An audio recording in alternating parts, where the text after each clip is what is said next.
This is the moment you've all been waiting for. DC and RC. Welcome to a brand new episode of DC. Coming to you, Lafayette, Louisiana. It's DC and RC. Hailing from Aurora, Louisiana. This fight night, catch your right hook in your right eye, change how you look. Daniel, Cormier and Ryan Clark, the champs are here. With battle scars, this warfare. Louisiana's in the air. From Marrero to Lafayette to Los Angeles to Times Square. Well, I could go one show without you going, I'm Super Bowl champ.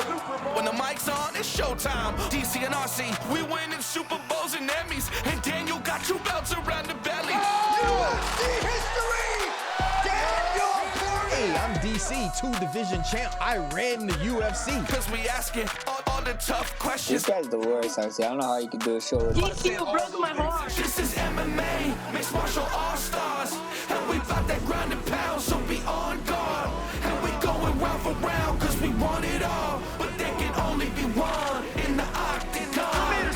DC and RC, DC and RC, DC and RC, ESPN, tune in to see.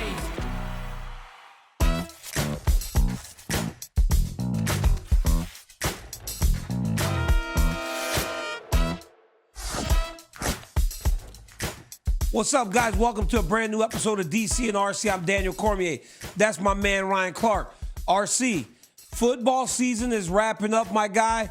What you gonna do with all the time you're about to have when the season ends? Because right now you're running at 100 miles an hour.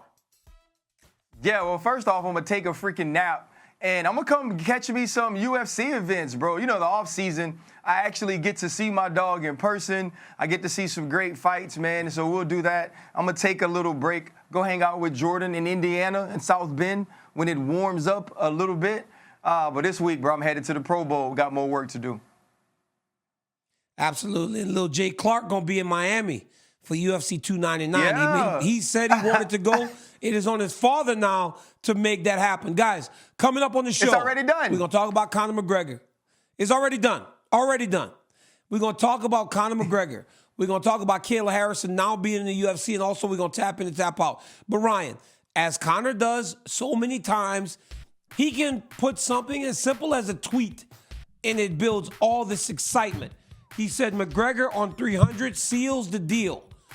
Michael Chandler then replies, I accept. See you soon. RC, I got to be honest, RC. I got to be honest, RC. Michael Chandler, the boy thirsty, man. The boy thirsty. I was about the boy to say thirsty. the He's same like, yo. thing. Like, do you have Conor's tweets favorited? You know what I'm saying? Like, are they pinned? Like, does every time Conor McGregor tweet, Michael Chandler get it first?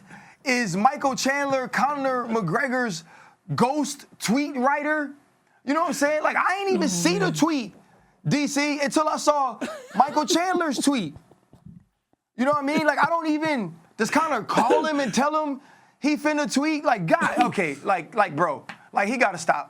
It's like being, liking a chick on Instagram, and no matter what she posts, you like it and comment with hard eyes. Like, come on, dog. You gotta stop it. RC is like Chandler wants to make sure he's the first to comment before somebody else gets in there. So I get what he's doing, but it's nuts, right? Because McGregor just keeps seeming to pull Mike's strings, our strings, and look, I'm just joking, Mike. You know, like, this has become a thing I like to make fun of you for, how bad you want to fight McGregor. It's all good. But listen, what is the likelihood, though, that they do fight? Okay, it is true, Ryan. Hey, you can make jokes and they can be true at the same time. Because right now, it is thirsty. My boy's parched. My boy is parched. And he finally going to get his... Look, dude, it honestly is, like you said, RC, the guy that loves the video vixen will finally get his opportunity to date that video vixen. It seems likely now that these guys are going to fight. But how likely is it that it headlines UFC 300? You know, it doesn't seem that Conor is in a place, far as his conditioning and where he is, ready to start a camp sometime soon. But I guess it could happen. I mean, as long as everything with USADA is straight and Conor McGregor is healthy, then this is a fight that can take place. And the only reason I give it some hope, because I don't even necessarily believe in that Conor's ever truly going to fight again, but we did have John Jones lay off for 3 years, is because we don't have that fight yet. We have a fight card. We don't have that fight. And Conor McGregor, whether a belt is at stake or not, especially as after a layoff, is that fight because he's that name. And it feels like you have to have that type of fight at the top of UFC 300. But I'm going to tell you one thing, man. I got some ideas in my mind as to what I think or hope UFC 300 main event will be. I don't know if it'll come to fruition, but I do believe that it won't be McGregor. It won't be. I don't think it'll be McGregor Chandler. I think it'll be something different, but I do believe that these guys will fight now. Before, I didn't think for a second that Michael Chandler would get that fight against Conor McGregor, but I do believe now that they'll get it. And what I will say about UFC 300, it's missing a big fight. That big fight that it's missing has to have a backstory. That big fight has to have bad blood. That big fight has to bring the eyeballs. So it can't be Bilal Muhammad and Leon Edwards because it just doesn't have enough to it. While it's a fantastic fight, it doesn't have enough to that's just it like, for that's it to just be like the main a event. regular fan fight. Yeah, like Leon Bilal Muhammad is like the fight that's supposed to take place because both of these fighters have done what they need to do in the octagon to make the fight take place. But it isn't everybody's rushing out of their homes. Everyone's rushing to ESPN Plus to pay for pay-per-view to see these two dudes at that event. That's not the sort of names you need for that event. I mean, honestly, before you watch that, I'll watch freaking Conor McGregor fight Jake Gyllenhaal. I saw the Roadhouse trailer. Jake Gyllenhaal is ripped up, bro. Like he is ARC. We actually did like a his fight scene in the UFC. We voiced it. I was there. But I was gonna ask you that about McGregor. Yes, you were. You actually were. But I got a question. How much does that play into maybe McGregor not fighting at UFC 300? Because if I remember correctly, Roadhouse comes out next month. You know when these movies come out, there's tours. Conor seems to be a big part of the movie. If he is, Ryan, that would only leave him 2 months to prepare for UFC 300. And if he's preparing today, it would mean he would have to go on to the media tour to help promote the movie. Yeah. He's one of the biggest stars in the movie. Yeah. How much does that factor in? I just want to see him say, "Oh, that's my belief." You never let anyone get this close. That's what I want to see him say, DC. I want to see him say. You want to see it? I want to see him say, "You never let anyone get this close." Woo! I'm so fired up, boy. I see you guys are having a smashing night. I've watched that trailer so many times, bro. I'm so fired up. I cannot Bro, wait. I haven't even seen it. I haven't even seen it.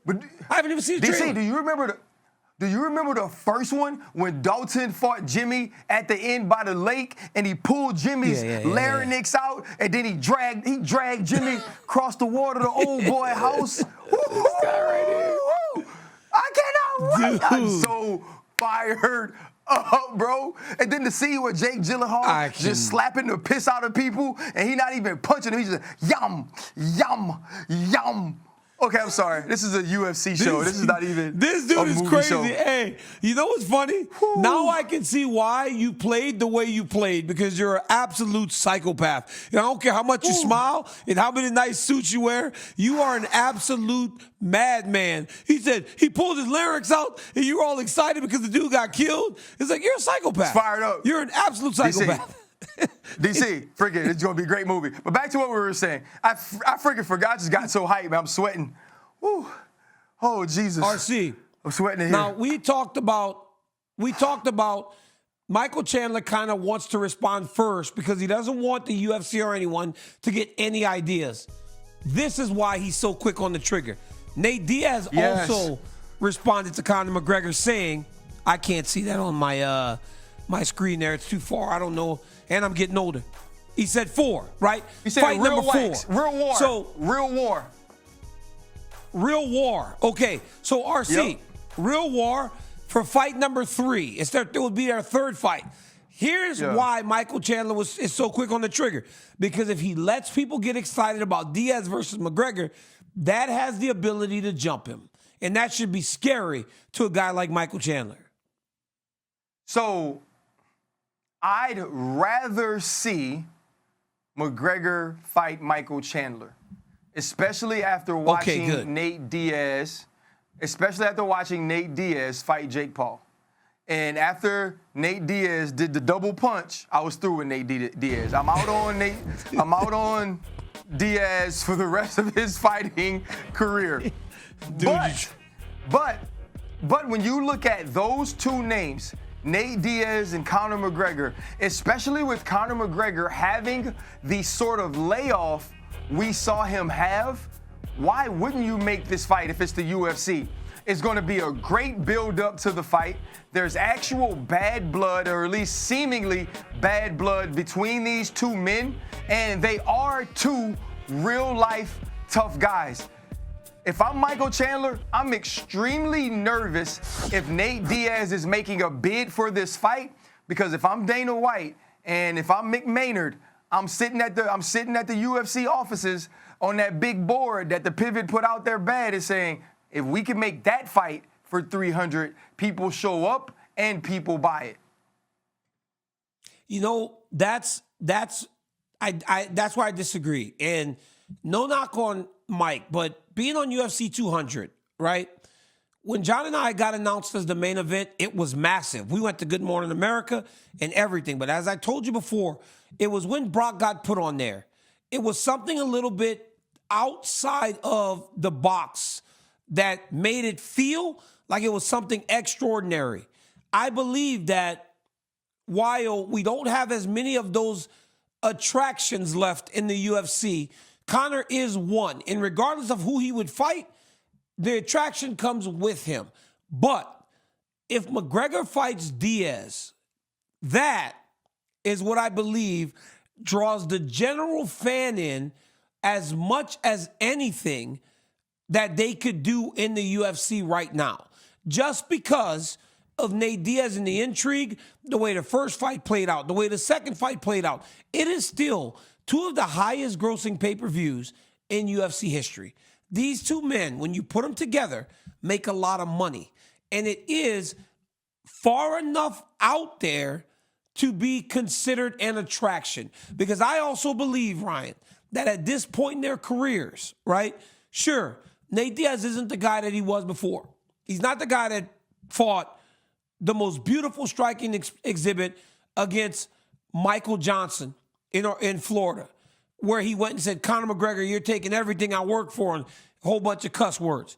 He's not that same guy, but neither is Conor McGregor. This isn't the guy that knocked out Jose Aldo no more. This is a new fighter. This is a guy that is not as good as he was back then because of all the things that have happened in life afterwards. But when you put them two together right now at the state and at the part of their career that they're in right now, then you have that type of fight. If I'm being completely honest with you, Ryan, while I want Michael Chandler as a friend to get his fight and get his payback and get his payday, I think Michael Chandler, and I hope this doesn't come out the wrong way, I think Michael Chandler is actually stepping back to fight Conor McGregor. I think that Michael Chandler is leaving the elite of that division right now and stepping back to fight Conor. He's really choosing the name and the money over competition, because I do believe that there are bigger fights for Mike for where he is in his career opposed to where Conor is in his career.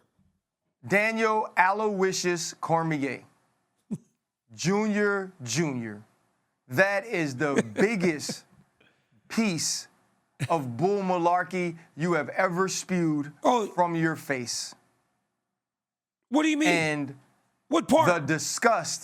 The disgust I have in my soul right now is, question, is Michael Chandler up for a championship fight right now? No, but Ryan, he's still fighting in the championship level. Okay, can I finish?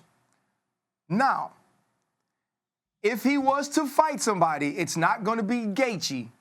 They didn't offer him Poirier again. We know he's not going to get Charles Oliveira again, right? We have all of these other fighters that are ascending ahead of him, Arman Sarukian, all of these guys, right? Now, let's take that group of people and say you're not going to fight any of them, which means you're going to fight someone that's outside of the top 5, which in truth is not going to put you in a position to get a title fight in your next meeting. So, if it's not going to do that, why would you not fight the biggest name in all of fighting? Because if you win it, you are no worse off than you were before taking the fight. But here is what you are. You're more dang popular. Here is what you are. You are way dang richer. If you lose, you still get the money, though, DC. But DC, if you lose to the number 10 fighter, that ain't gonna do nothing. Like, there's a risk in taking the fight anyway. So why not take the risk with the biggest name, with the biggest purse, the biggest opportunity to become more of a superstar? Rather than fighting somebody that's out of the top 5, who's probably younger, who's probably hungrier, who can find a way to whip you, and now you got 2 Willie lumps on your head, you took a L, and you ain't get the bread. Come on, DC. RC, I'm telling you that Michael Chandler still has championship ideas in his mind. And competitively, he is taking a step back, because reality is this: when you watch who Dustin's fighting now, right? Benoit Saint-Denis. When you see who Charles Oliveira is fighting now, and Arman Sarukian, there is still Fiziev out there. If you fight Fiziev and you beat Fiziev, now you're back on the short list, because no fight is going to get him a title fight right now. But there are fights that are going to get him closer. And I believe that those are the fights competitively that would move him closer to a championship opportunity. I'm just saying to you that unless you are ready to let go of those championship goals, then fighting Conor, it really is just financial. And there's nothing wrong with that, because there's only one person who can go into that fight between those two, Ryan, and truly put himself on the short list to fight for a championship, and that's Conor McGregor. Because if Conor wins and Conor beats Michael Chandler, who is now still in the top 5, he will start to say, I deserve a title fight, regardless of what happened between him and Dustin Poirier. But if Chandler wins, he will not be able to go and say, I want a title fight. Go ahead, Ryan. This is a question for Jake and Daniel, because I think I know the answer, but I don't remember for sure. Who did Dustin Poirier fight after fighting Conor McGregor 2 times in a row? He didn't. Well, he fought. He lost to Charles. Didn't fight Islam. Lost to Charles. He lost to Charles. He fought for the. He fought Charles Oliveira, DC. He fought Charles Oliveira after he beat Conor McGregor. DC, your argument holds no weight, because you're saying fighting Conor McGregor and it does, RC, because guess what? We are talking about a Conor McGregor that when Dustin beat him, remember, RC, he had just came off of fighting Khabib for the belt, and he took another break, lost to him in Abu Dhabi, and then he fought him again. And then Dustin Poirier had fought Khabib for the belt and then lost. So they fought each other. So you had 2 guys that had just fought for the championship. I'm speaking, RC, about the Conor McGregor today that's not the one that left to go box as a champion, that came back and lost to the number 1 pound-for-pound fighter in the world. I'm talking about a Conor McGregor that's lost 2 in a row now. I don't think that gets you a title fight. I'm not. No, but you just said yourself, no fight is going to get Michael Chandler a title fight right now. And I don't care who Conor McGregor has lost to. If Conor McGregor fights Michael Chandler right now, he becomes a bigger star than what he is at this moment that already has this incredibly entertaining fighting style. Beating Conor McGregor would be bigger than beating anybody outside of the top 5. And on the other side of that, you're wrong. Conor McGregor had come off of fighting like Cowboy Cerrone or somebody like that before he fought Dustin Poirier.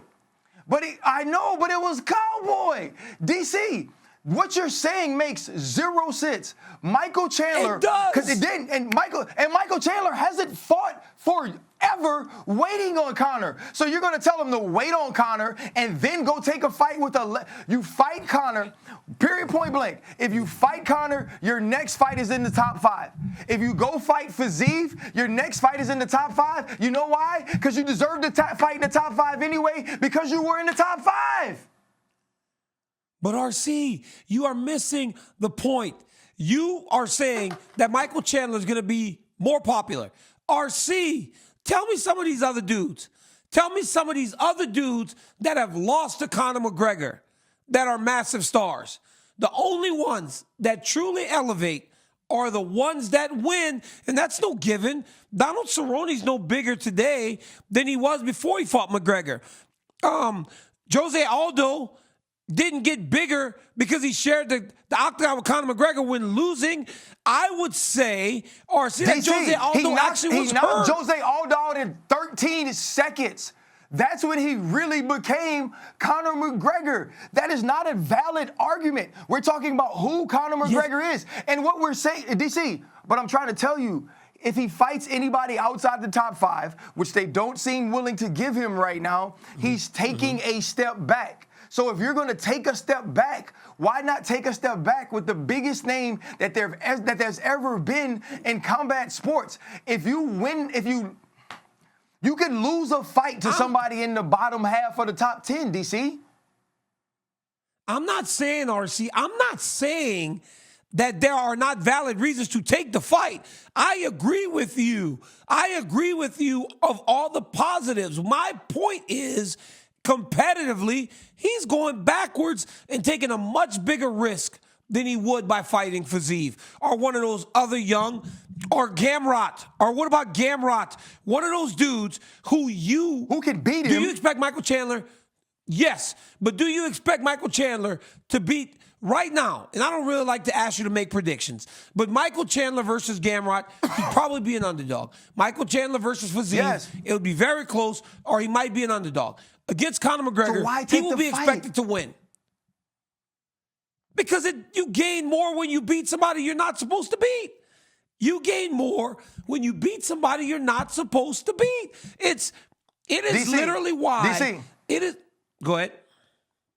I've never seen the number 2 team in the country move up to the number 1 team in the country because you beat the number 10 team in the country. That's not the way it works, DC. It's not the way it works. Number 1. Conor's not number 1. Conor's not number 1. What I'm saying is, if Michael Chandler beats Fiziev, it's not going to move him up in the rankings any. It's not going to push him closer to being a champion. DC. Yes, it will. You know how it works. It will push him much closer it will push him much closer than beating Conor. That's not true. That's not true. Oh. We have seen number 5 fight number 1 for a championship if number 5's name is warranted enough and we've cleared out 2 through 4. We've seen that before, DC. He doesn't have to go beat Fiziev to get there. If it's his time in that spot, he's going to get the opportunity. Saying that he should go fight Fiziev or Gamrot over Conor McGregor is crazy. Saying that it puts him in a better position for a championship is crazy. It absolutely does. It absolutely does. Because here's the deal, bro. You said it's going to be hard for him. Well, he's already lost to Poirier. He's already lost to Oliveira. He's already lost to Gaethje. He's already lost to the 3 dudes in front of him. The only one he has not lost to is Sarukian. If you fight Conor and you win, because we've seen it, right? Khabib gained 8 million Instagram followers. Dustin Poirier gained 3. If you win, but if you don't, You're just another guy that lost to Conor McGregor. And that there, Ryan, is where the problem lies. Because if you just lose, then what? Okay. Wait. I have a question for you. Question. Michael Chandler's rising star. Reasons we love Michael Chandler. Do we love Michael Chandler more for kicking Tony Ferguson in the face or for fighting Justin Gaethje and Dustin Poirier in absolute wars and losing?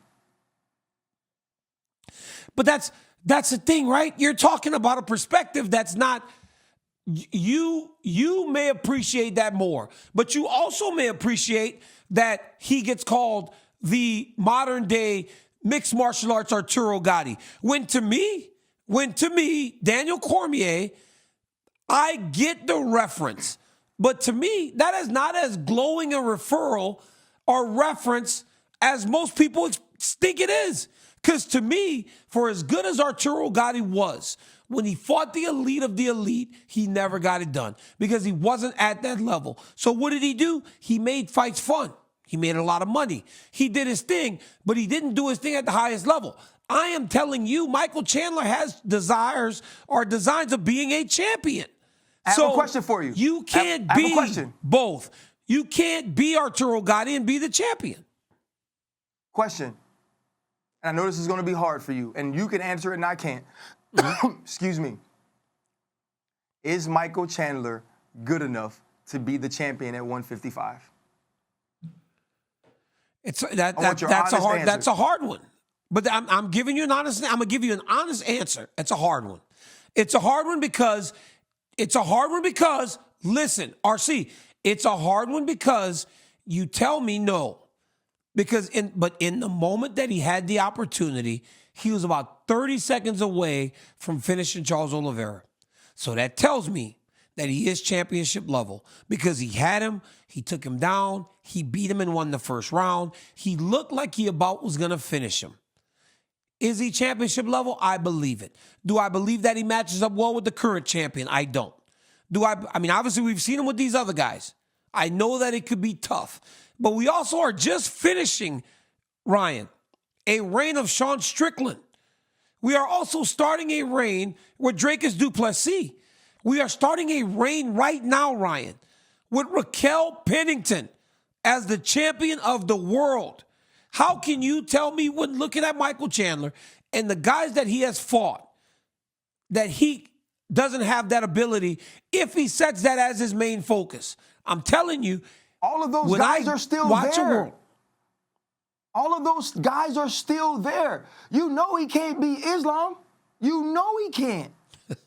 He can't. But RC. He's already lost to the other three. He probably can't beat Arman Sarukian. Why are you trying to? But RC. Though, you know one of the greatest things about Michael Chandler is that he's a great freaking human. Like, honestly, like if you're raising a daughter, you say to yourself, could you go find you a Michael Chandler or a Russell Wilson? Like, that's what you're asking for right now, right? If your daughter brings home some freaking schlub, right? Some freaking no good, rotten ankle biter, right? I'm going to tell her, hey, look, babe, when I was raising you to find a Michael Chandler or a Russell Wilson. That is what you're here for. That is what daddy was trying to show you, okay? And so he's a great man, right? Along with that, he's adopted these two beautiful children, has a wonderful wife. You know what's sad about you, DC? You trying to take food off of those kids' plate. You trying to take food off of Michael Chandler's wife's plate with your hate, DC. With your hate. Oh, my God. On some championship aspirations can't be fulfilled if you beat Conor McGregor. No one's ever said that ever in life. Bro, was Dustin Poirier like, I can't fight for a championship if I beat Conor McGregor. No, and then after he beat him, instead of trying to fight for a championship, he fought him again, Daniel. He fought him again. RC, I'm trying to tell you, I'm just giving you an alternate way of looking at this. I'm just giving you what I am telling you competitively. Sure. It could work out for Mike, and I would love that. But don't you dare, I swear to God, you stop with your rotten mouth, try to make it seem like I'm trying to take money from Michael Chandler and his beautiful family. You stop it right now. But here's the deal. I just Daniel, think can I ask that another there are a question? lot of layers to this thing. Corporate Jake. Okay, Corporate Jake, dial in right now. I don't know if Yep, they I can got you, hear yep. Corporate Jake. Corporate Jake, I would like for you to be a part of this as well. Corporate Jake produces our show. Corporate Jake, am I right or wrong in remembering Daniel Cormier offering up Conor McGregor for the champion Islam Makhachev at one point? That is correct. Jake, what'd you say, Jake? I want the people to be able to hear you, Jake. That is correct. Jake, can I have you say that Daniel Cormier did indeed try to tap Conor McGregor as the next opponent for Islam Makhachev, the 155-pound champion? Can I get you to say that, please, Jake? On this program, Daniel Cormier did offer up Conor McGregor as the next opponent for the champion, Islam Makhachev. Oh, my God. Would I be crazy, wrong? man. Would I be wrong, Corporate Jake, in saying it seems strange to me that Conor McGregor could be good enough to fight for the actual championship, but is not good enough to fight if you have championship aspirations? Am I wrong, Corporate Jake, in thinking that to be a strange line of thinking? Corporate Jake? You are not wrong. No. Okay. Oh, my God. Thank you. Wait. We've gone 2 years. We've gone 2.5 years. And now I think I might. The first debate that Ryan and I have had that he finally might have done well and possibly won. He doesn't really win. But here's the beauty in the show being called DC and RC is now we're moving on. Because I don't want to talk about this no more. It's like I'm done. I'm taking my football and I'm going home. I'm taking my football and I'm going home. Corporate Jake, it's time to do a list of the greatest fight movies of all time. We moving on. Let's go. All right, guys. So obviously you guys talked about Roadhouse earlier. Conor in the new remake of Roadhouse. So we figured this is a perfect time for you guys to list your top 5 favorite combat movies of all time. Daniel Cormier, you can go first. Good.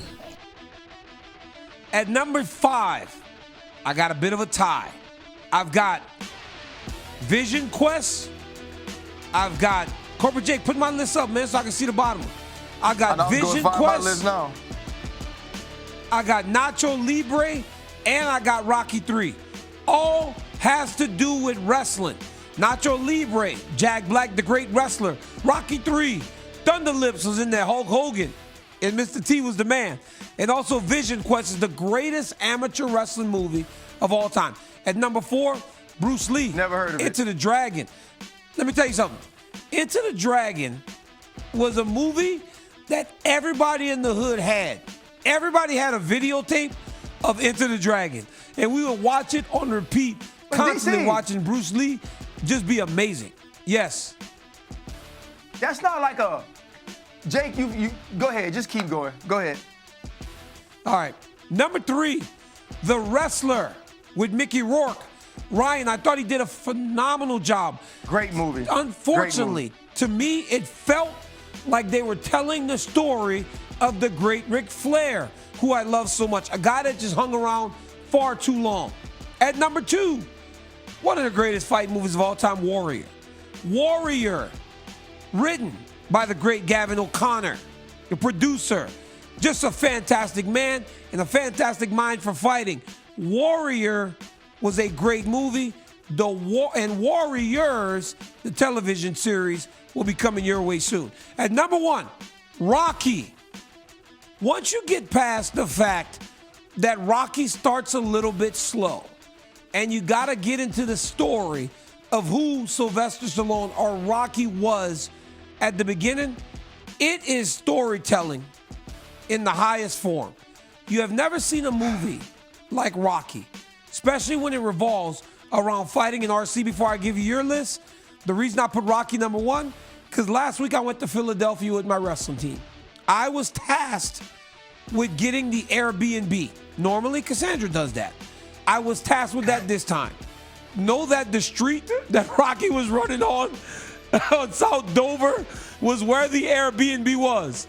And luckily, the junkies in the neighborhood were very, very nice. So don't ever let me book the travel anymore because it was a bad neighborhood. But yes, that's my list. I can't believe Cassandra went on vacation. First off, I feel like Enter the Dragon didn't have any actual sort of organized fighting scenes for money, albeit anything like that, or for a championship. And I asked Jake about using alternative fighting movies. So at number 5, I'm going Bloodsport. And the reason I'm going Bloodsport is because Jean-Claude Van Damme played an American man with the accent he already has. The things we let that man do. At number 4, I'm going Hurricane. Denzel Washington. I think this is one of Denzel Washington's best movies, one that we don't talk about enough. At number 3, I got Warrior. You had Warrior at number 2. I think that's an amazing movie. At number 2, $1 Million Baby, bro, with Hilary Swank. That movie. Too sad. Too sad. RC, I left. Great movie. I left feeling horrible. But I left feeling horrible. I don't want to leave a movie theater feeling that bad. Like, think about, like, you're sad when you leave. You don't want to do that. You want to go for enjoyment. Yeah. Love the movie, but too sad. I don't think I actually saw it in the theaters. This is probably why I like it. And the number 1, Rocky, Rocky 3, and Rocky 4. They are all on my list. What? I think I agree with everything you said about the first Rocky.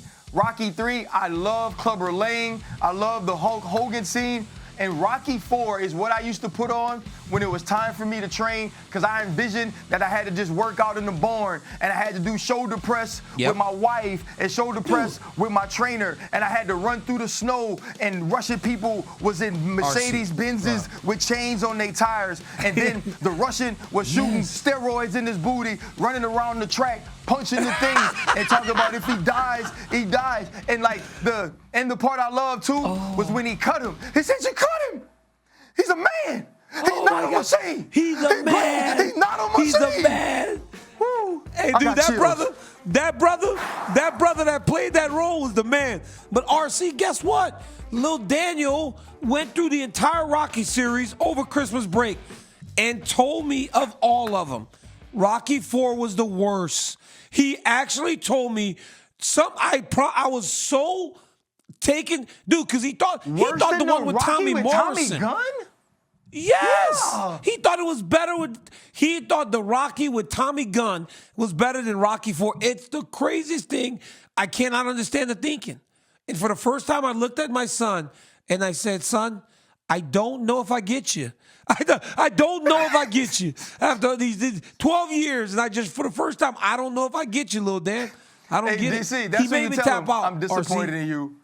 I'm disappointed in you. Let's go, man. Let's tap in and tap out. It's time to tap in. All right, guys. Last week, RC stated that the UFC women's bantamweight division should go away since it has no real competition. Well, Dana announced last week Kayla Harrison has signed with the promotion and will fight Holly Holm at UFC 300. RC, tap in or tap out. Kayla's signing helps the women's bantamweight division of the UFC. I tap in because if Kayla Harrison beats Holly Holm, Amanda Nunes will come out of retirement and fight her next. So I totally tap in on Kayla Harrison now being a part of the UFC bantamweight division. You know, it's crazy, RC, because you got a lot of people like agreeing with you on that. And I laugh like you were wrong. A lot of people kind of were in line with you. I believe that I tap in that she's there. I just wonder if we go right back into another Amanda Nunes situation where you just have a real dominant champion over a division that doesn't seem to have the depth to really challenge her. But yeah, I tap in. It's great that she's here. So what I do think happens though, DC, because obviously we can't sort of evade the fact that Raquel Pennington is the champ right now. Kayla Harrison beats Holly Holm, fights for the championship, it's not that Amanda Nunes comes back to reign, it's that you give that weight class a fight everybody wants to see at least before you figure out what happens with it in the future. Tom Aspinall is still waiting for his chance at the undisputed heavyweight title. However, he is open to defending his interim title versus the winner of Curtis Blades and Jailton Almeida. DC, tap in or tap out, Aspinall defending his interim heavyweight championship. I tap in because I get to watch him fight. I mean, we have not seen someone defend an interim championship since Renan Barao did way back in the day.